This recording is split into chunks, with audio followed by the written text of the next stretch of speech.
सितंबर सोनी सब नए मोड़ और नई कहानियों के साथ ला रहा है ज्यादा वाला फैमिली टाइम।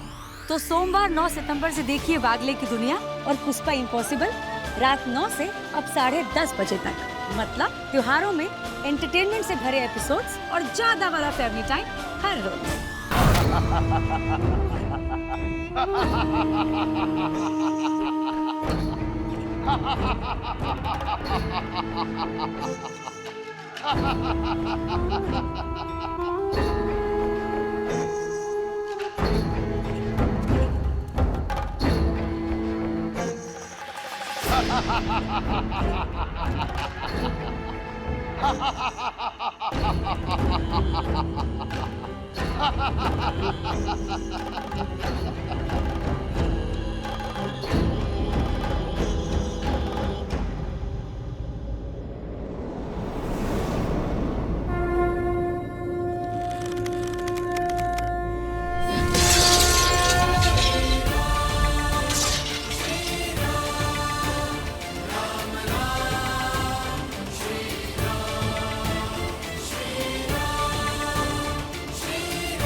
क्या इतना सरल लगता है मेरा अंतराम? कोई अस्त्र, कोई शस्त्र मेरी मृत्यु का मार्ग प्रशस्त नहीं कर सकता है, क्योंकि मैं शरीर नहीं, सोच हूं राम। सोच सोच को कौन सा अस्त्र मार सकता है?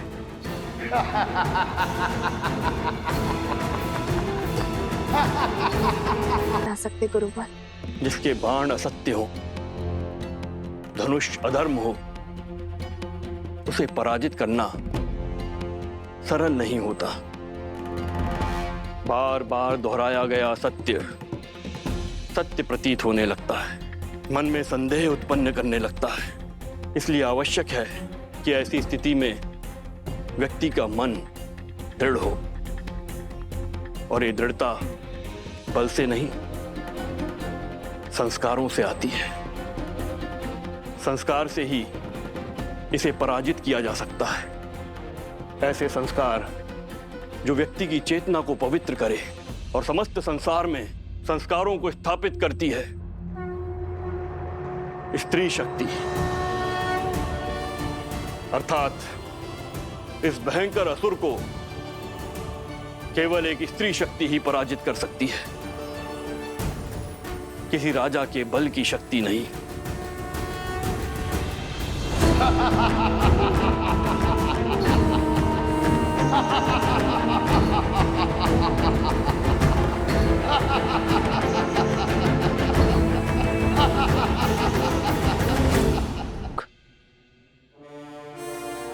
भयभीत हो? क्या तुम ये देखने आए हो कि कहीं मैं तुम्हारे मामा भास्कर्ण का वध कर तुम्हें निर्बल ना कर दूं? भय भास्करन की मृत्यु का नहीं है राम, भय तो तुम्हारी मृत्यु का है। कहीं भास्करन तुम्हें मार देता तो मुझे बहुत दुख पहुंचता, क्योंकि तुम्हारी मृत्यु का निमित्त मैं अचंभित था कि तुम भास्करन से युद्ध करने स्वयं क्यों आए। पर अब मुझे समझ आया, तुम मुझ तक पहुंचना चाहते थे। अयोध्या से दूर मेरा सामना करना चाहते थे। यदि तुम मुझसे युद्ध करना चाहते हो सहस्त्रमुख, तो आओ, उठाओ अस्त्र और युद्ध करो।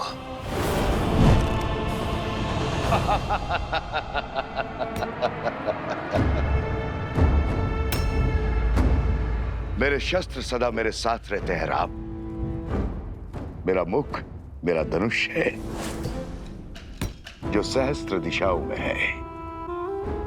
शब्द मेरे बाण हैं, जो व्यक्ति के मन को चीर देते हैं। असत्य मेरी खड़क है, जो सत्य के प्रति प्रमाण को काट देती है। संदेह मेरा चक्र है जो विवेक को व्यूह में फंसा देता है। अविश्वास मेरा भाला जो धर्म की छाती चीर दे। बोलो राम, है इतने शस्त्रों से सामना करने की क्षमता? है मुझे मार्ग से हटाने की शक्ति? है मेरा वध करने का सामर्थ्य? भ्रम तुम्हारे भाई रावण को भी था। जानता हूं राम, जानता हूं तुम महान योद्धा हो, पर मैं दशानन रावण की तरह मूर्ख नहीं हूं, जो जानता था कि बाहुबल में तुमसे जीतना असंभव है।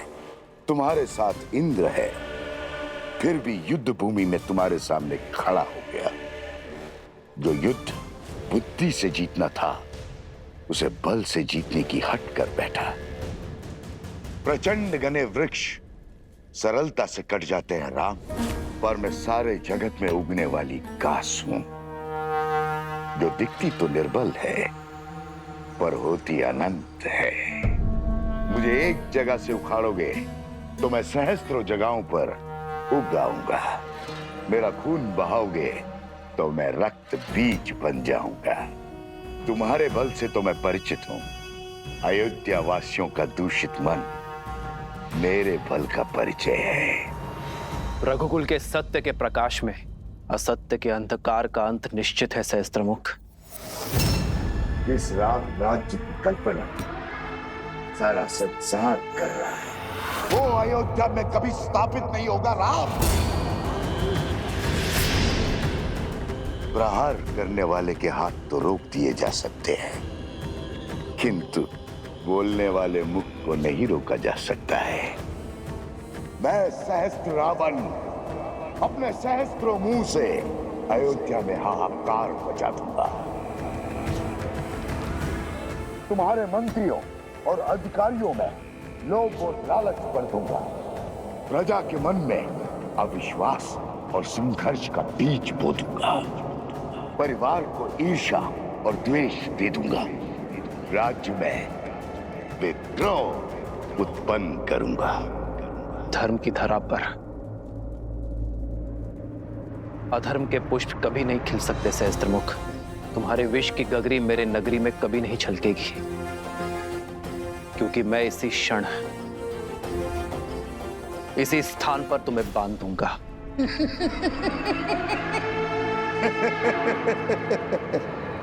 देर कर दी राम, बाण धनुष से छूट चुका है।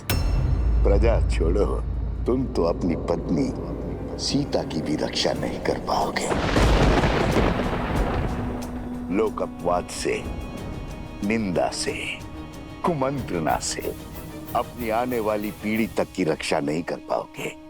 अपमान से जब असत्य परिवार में प्रवेश करता है तो प्रेम और सम्मान सबसे पहले खिड़की से भाग जाते।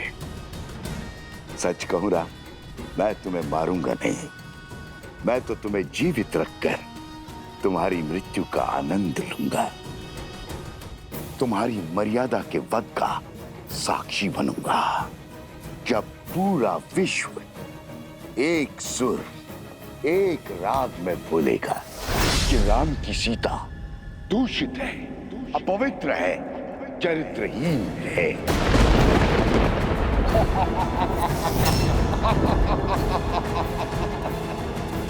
पापी, तूने मेरी माता के लिए अपशब्द कहे। हनुमान,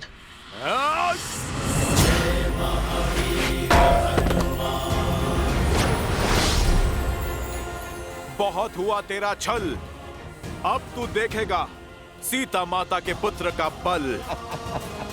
तेरा इसी क्षण अंत कर दूंगा मैं, तेरे लोक अपराध का, तेरे भ्रम और तेरे असत्य का। या तो तुम महाबोले हो या महामूर्ख हो वानर। इतना भी नहीं जानते, असत्य को जितनी ऊंचाई दोगे वो उतना ही बलवान होता है, उतना ही शीघ्रता से फैलता है स्वयं। राघव की पत्नी दूषित है, दूषित है, दूषित है। राघव की पत्नी दूषित है, दूषित है, दूषित है।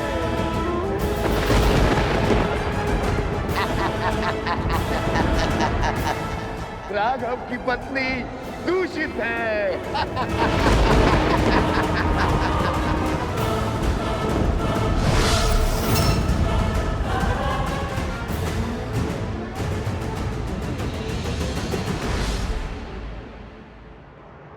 सीते,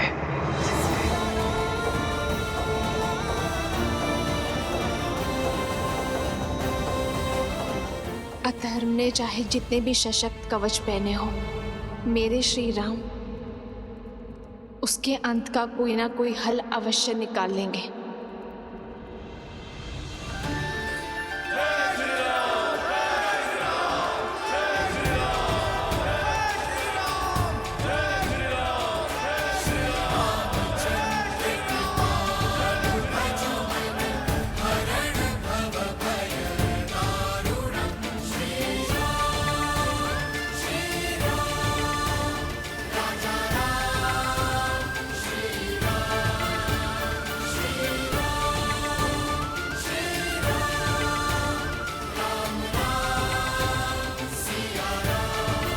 सामर्थ्य की जय जयकार होती है क्या भैया? हाँ, अन्यथा जो हुआ है उसके बाद राम सिया के जय जयकार के योग्य है क्या? जिस राम राज्य की कल्पना सारा संसार कर रहा है, वो अयोध्या में कभी स्थापित नहीं होगा। राम तुम्हारे मंत्रियों और अधिकारियों में लोभ और लालच भर दूंगा, परिवार को ईर्ष्या और द्वेष दे दूंगा, राज्य में विद्रोह उत्पन्न करूंगा। हनुमान, ध्यान रहे, सहस्त्रमुख का उल्लेख अयोध्या में किसी के आगे नहीं होना चाहिए। पर प्रभु, प्रजा को सावधान करने की आवश्यकता है। जानता हूं हनुमान, किंतु युद्ध में विजय के पश्चात प्रजा और सेना केवल उत्सव की कामना करते हैं, अवसाद की नहीं।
वैसे तो राम ने कई युद्ध जीते हैं, लेकिन ये राजा राम की पहली विजय है।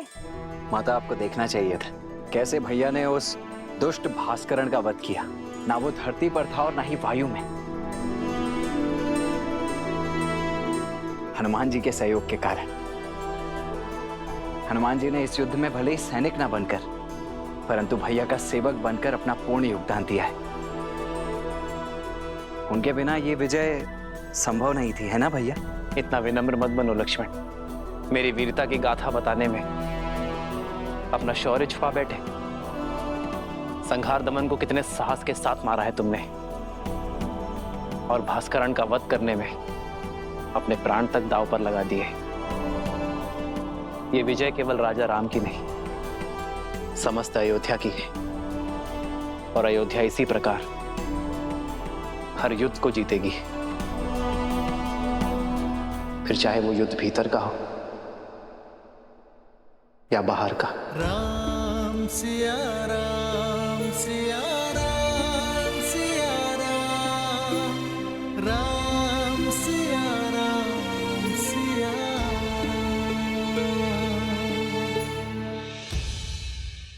उचित समय पर आए हो पुत्र। हाँ पुत्र, कल वसंत पंचमी के अवसर पर सीता के गर्भ के पुष्पवंश संस्कार का मुहूर्त निकला है। तुम्हारा होना भी वहाँ अनिवार्य है। अब तुम आ गए हो तो सारी पूजा विधि विधान पूर्ण हो जाएगी। अवश्य माँ।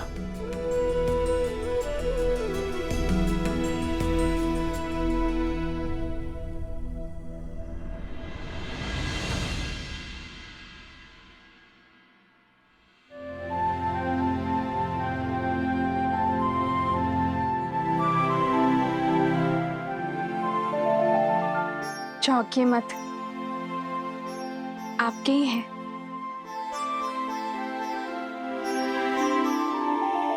कौशल्या माता ने दिए। कह रही थी जिन खिलौनों से पिता खेले हैं पुत्र भी उन्हीं से खेलेंगे। वैसे राजा बनने के पश्चात आप एक वचन भूल सा गए हैं आर्य। कैसा वचन सीते? वही जो विवाह के समय दिया था। आधा अंग है हम एक दूसरे का। सुख के साथ साथ दुख और चिंता में समान भागीदार है। तो बताइए ऐसा क्या है आर्य जिसने आपकी विजय की मुस्कान को धुंधला कर दिया है?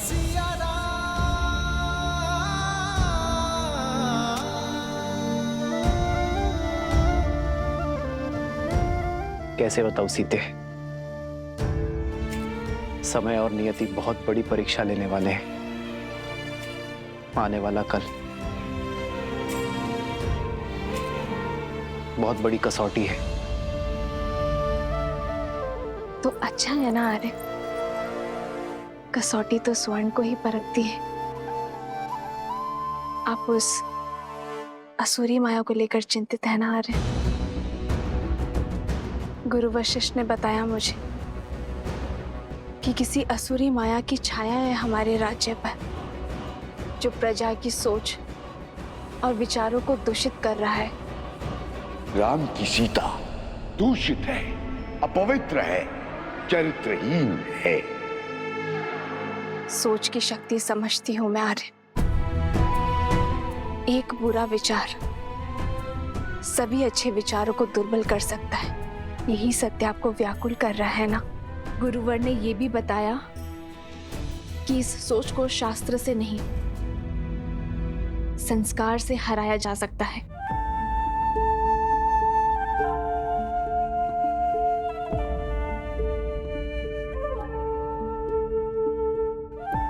गुरुदेव ठीक कहते हैं सीते। संस्कार की शक्ति ही मन को स्थिर कर सकती है, किंतु यह इतना सरल नहीं होगा। जैसे पके हुए घड़े पर माटी नहीं चढ़ाई जा सकती, वैसे ही एक व्यक्ति के युवा हो जाने पर उसके संस्कार नहीं बदले जा सकते।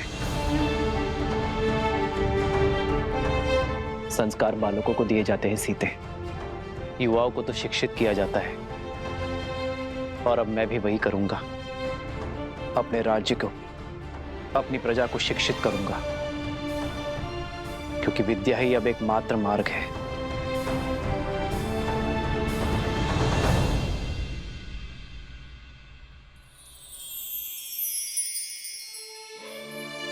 मुझे पूरा विश्वास है आप पर आर्य। जो आपने ठाना है उसे पूरा अवश्य करेंगे।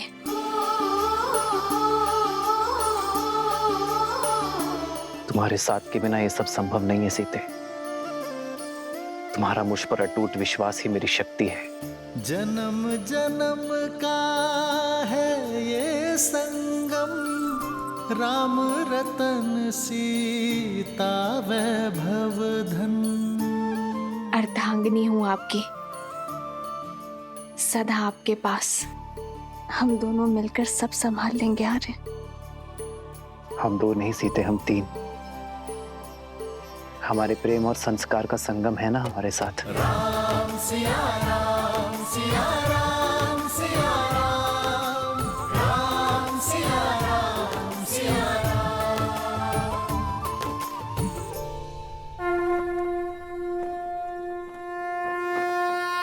ओम अजभ्याः संवृताः पृथ्वी समाश्च विश्वकर्मणाः संवृताग्रे।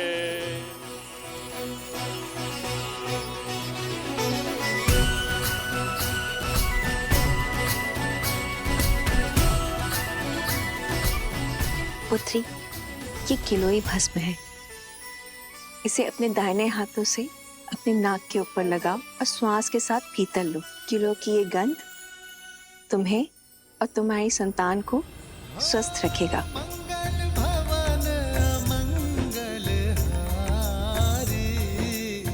द्रवहु सुदशरथ अजर बिहारी।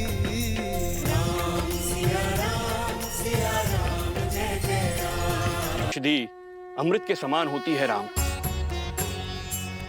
जिस प्रकार सूर्य की किरण पृथ्वी को जीवन देती हैं, उसी प्रकार यह औषधि गर्भास्थ शिशु को पोषण देती है। शरीर के साथ साथ आत्मा को भी शक्ति प्रदान करती है। माता शिशु का आधार होती है। शिशु के प्रति अपने दायित्व को लेकर सदा सज्ज रहती है।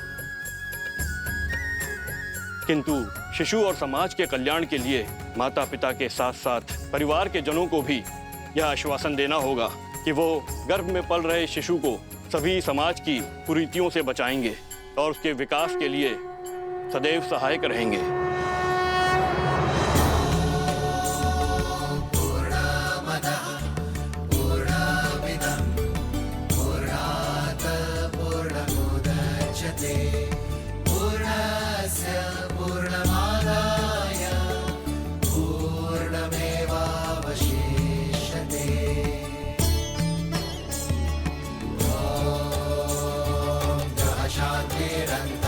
शांति पृथ्वी शांतिरापः शांतिरोषधयः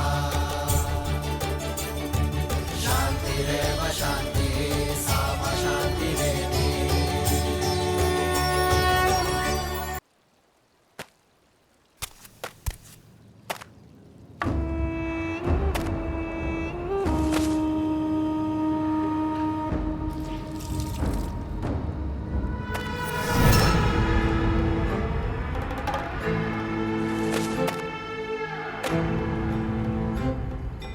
मित्रवस्त्रक, जाने कहां से कपड़ों पे ये लांछन लग गया।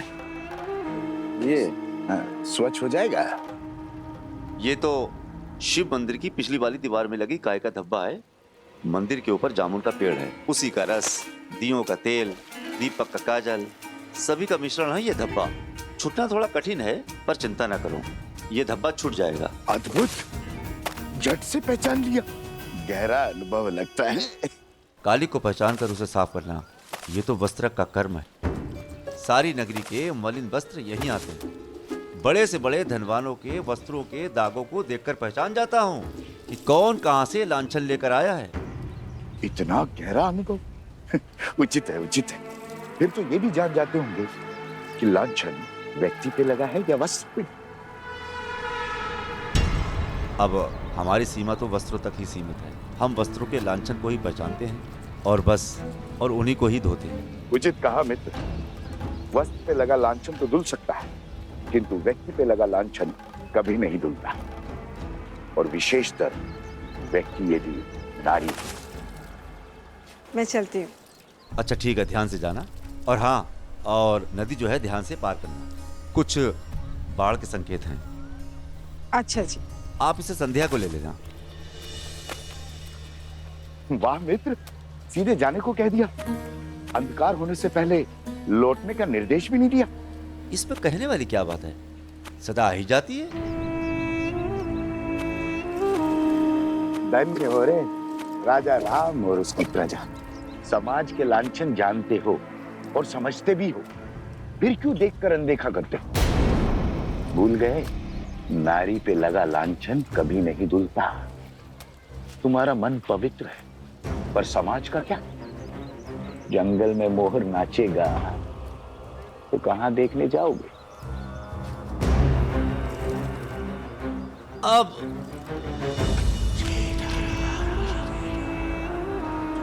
अरे ऐसा है, दिन ढलने से पहले आ जाए।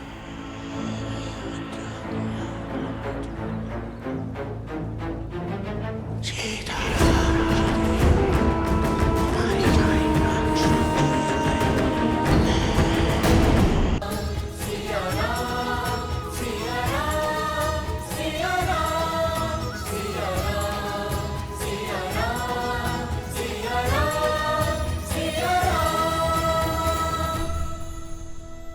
पूर्ण आहुति के लिए पायस प्रस्तुत हो।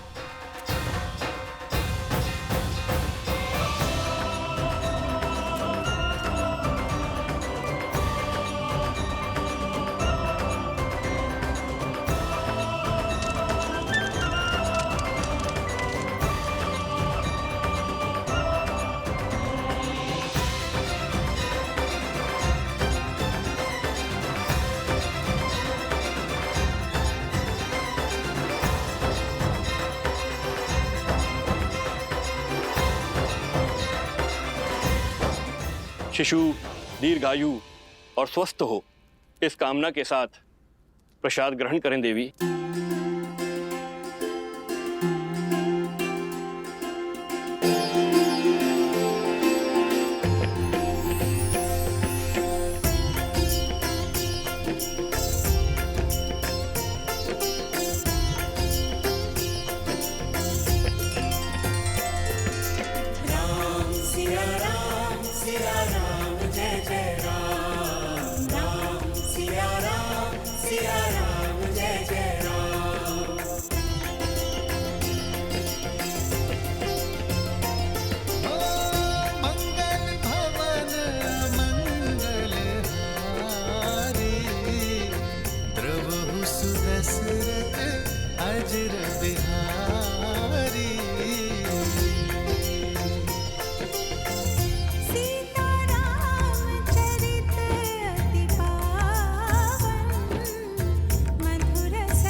ईश्वर गर्भ में पल रहे इस जीवन को आशीष दें और परिवार पर अपनी कृपा सदा बनाए रखें।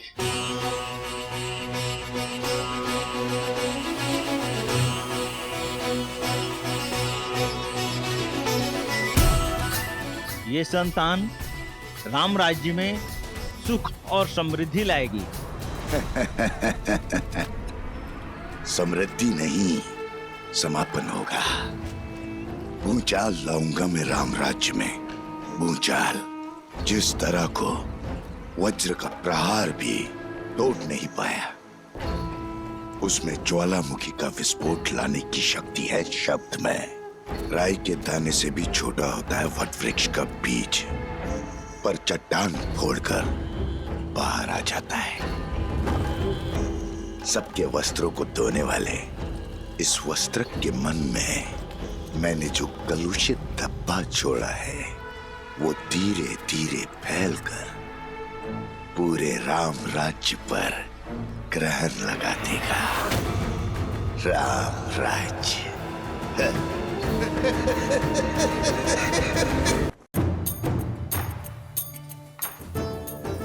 शीघ्र ले जाओ।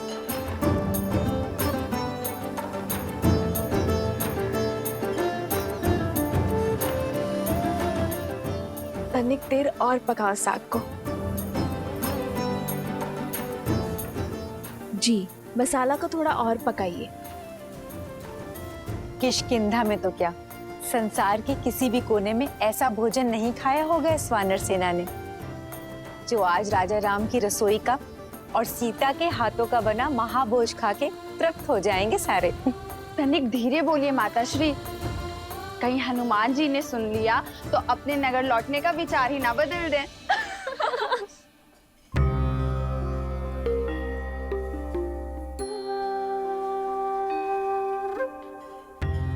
देखो तो, हनुमान जी स्वयं आए हैं कि उनकी सीता मैया उनके लिए क्या क्या बना रही हैं। आए नहीं है दीदी, भोजन की सुगंध उन्हें यहाँ खींच कर लाई है। क्यों हनुमान जी? क्यों सता रही हो? आइए हनुमान जी, देखिए सीता ने अपना वचन निभाने के लिए आपकी और आपकी वानर सेना को तृप्त करने के लिए महाभोज में क्या कुछ नहीं बनाया। प्रतीक्षा की घड़ी समाप्त हुई पुत्र, शीघ्र जाओ और अपने वानर साथियों को भोजन का निमंत्रण दो। केवल वानर सेना ही नहीं, आज तो भाभी माँ के हाथ का भोजन हमारी प्रजा भी खाएगी। भैया ने नगरवासियों को भी इस प्रीति भोज के लिए आमंत्रित करने को कहा है।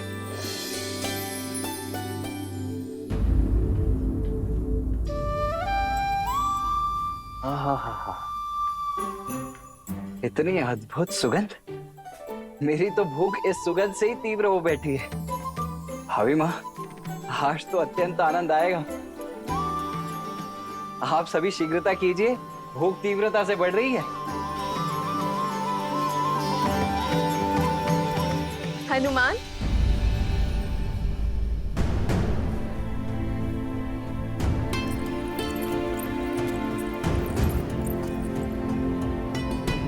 पुत्र, माता से मन की व्यथा छुपा रहे हो।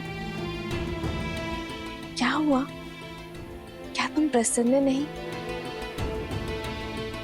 इतने व्याकुल क्यों दिख रहे हो? राम की सीता दूषित है, अपवित्र है, चरित्रहीन है। राघव की पत्नी दूषित है, दूषित है, दूषित है, दूषित है। माता, वो मैं वानर हूं ना, नरों से थोड़े भिन्न भिन्न भाव आते हैं मुख पर। ये व्याकुलता आपके हाथों से बने भोग को शीघ्र खाने की है। माता, मैं बहुत कठिनाई से अपने तन और मन को रोक पा रहा हूँ। माता, मैं सबको सूचित करता हूँ, सभी वानर बहुत उतावले हैं। आज ये अयोध्या भी जानेगी कि मेरी माता अपने वचन से कभी नहीं मुकरती।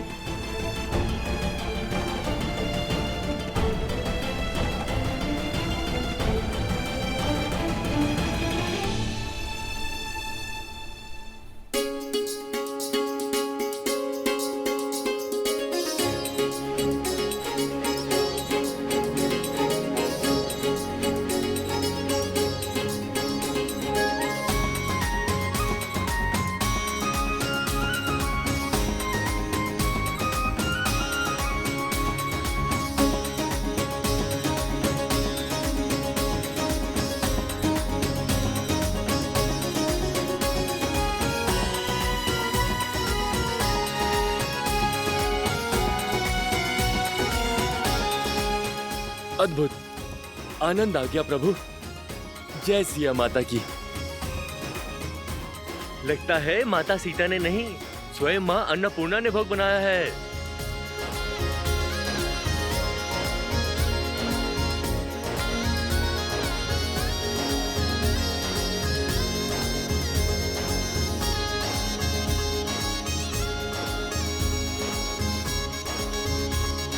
राजा रामचंद्र की जय, राजा रामचंद्र की जय,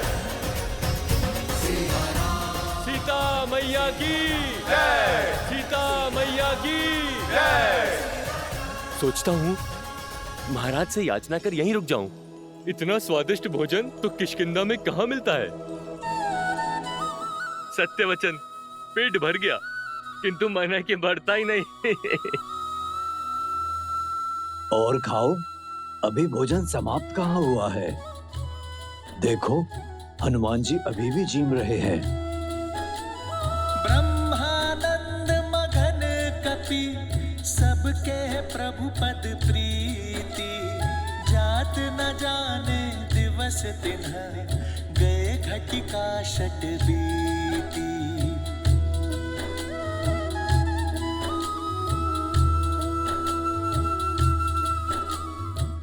तनिक कड़ी बाजरा थोड़ा और मिलेगा? जी लाती हूँ।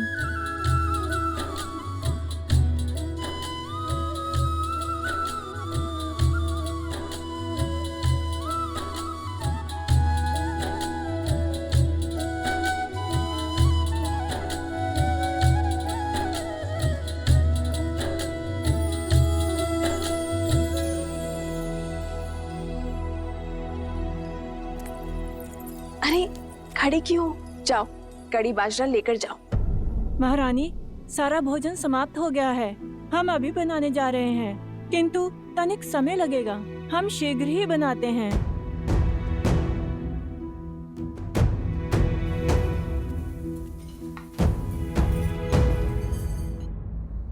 कड़ी बाजरा आने तक ये लड्डू लीजिए ना हनुमान जी। लड्डू नहीं, वो जलेबी थी ना, वो बहुत स्वादिष्ट थी। और मिल सकती है? जी।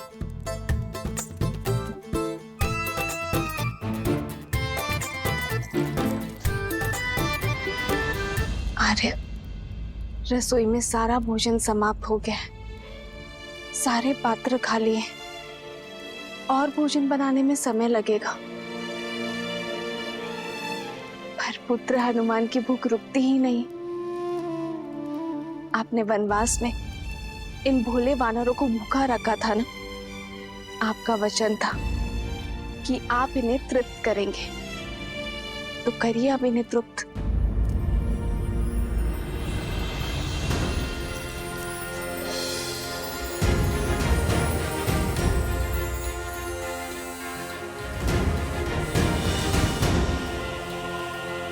एक जलेबी? माता, इससे क्या होगा? आप कृपा करके 2 थाल और ले आइए। जी।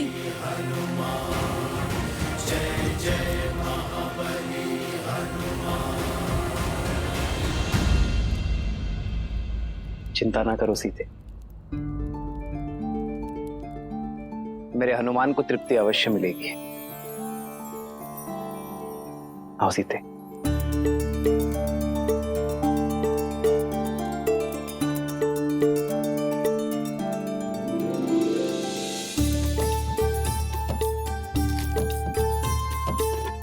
ये लो सीते, इसे हनुमान को खिलाओगी, वो तृप्त हो जाएगा।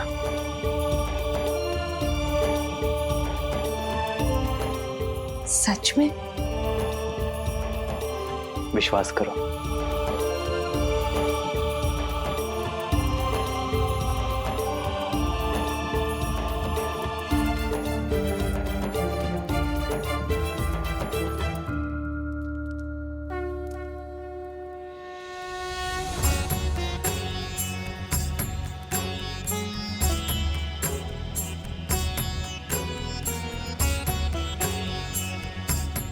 भक्त के लिए भगवान का भोग पूरा हुआ।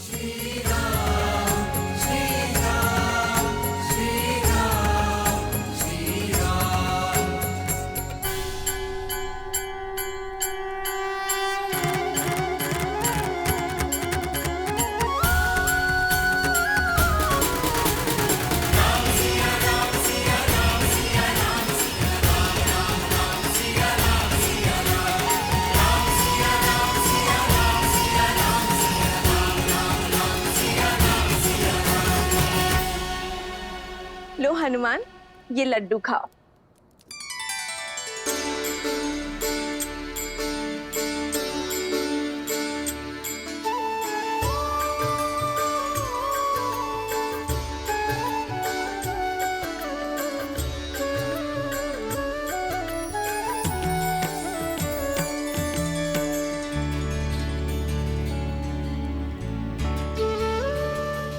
भज मन राम नाम सुखदाई, भज मन राम नाम सुखदाई, भज मन राम नाम सुखदाई, भज मन राम नाम सुखदाई, भज मन राम नाम सुखदाई। सच माता, आप तो साक्षात अन्नपूर्णा माँ हैं। भोजन तो बहुत स्वादिष्ट था। मेरा तो पेट ही भर गया माता। अरे ऐसे कैसे?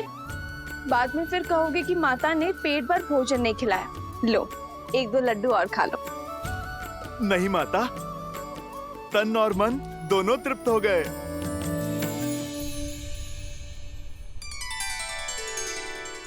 प्रभु, आपने तो तुलसी पत्र को शस्त्र बना दिया। नहीं हनुमान, राम